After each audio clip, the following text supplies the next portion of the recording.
ଜୟ ଜଗନ୍ନାଥ। ମୋ ଛାମୁ ପାଇଁ ଛୋଟିଆ ଓଳି। ଜଗାରେ ମୁଁ ହାରିଗଲି, ତୁ ଜିତିଗଲୁ। ମତେ ତୁ ନା ଏ କୂଳର କରୁଛୁ ନା ସେ କୂଳର କରୁଛୁ। ନା ତତେ ଭଜି ପାରୁଛି ନା ତତେ ଭୁଲି ପାରୁଛି। ନା ତତେ ଦେଖି ପାରୁଛି ନା ତତେ ନ ଦେଖି ରହିପାରୁଛି। ଏଥିରେ ବି ଭାରି ମଜା ଲାଗୁଛି ନା। ହଉ, ତୋ ମଜା ପାଇଁ ମୁଁ କାମରେ ଆସୁଛି ତ। ଏତେ ବଡ଼ ଭାଗ୍ୟ କାହାର ଅଛି। ତୁ ମଜାରେ ଥା, ସୁଖରେ ଥା, ଆଉ ସଂସାର ଯାକର ମଙ୍ଗଳ କରୁଥା। ମୁଁ ଜାଣିନି ମୋ ଭିତରେ କ'ଣ ସବୁ ଖରାପ ଗୁଣ ଲୁଚିକି ଅଛି।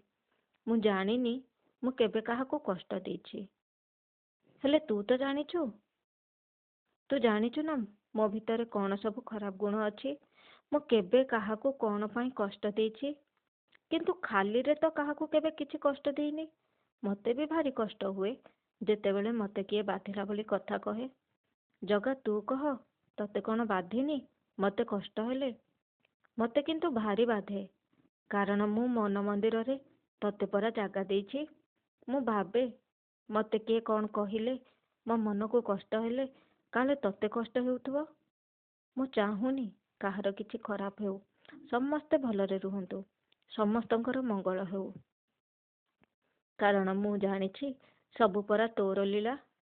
ନିଜେ ପରା କହିଛୁ, କରି କରାଉ ଥାଏ ମୁହିଁ, ମୋ ବିନୁ ଅନ୍ୟ ଗତି ନାହିଁ।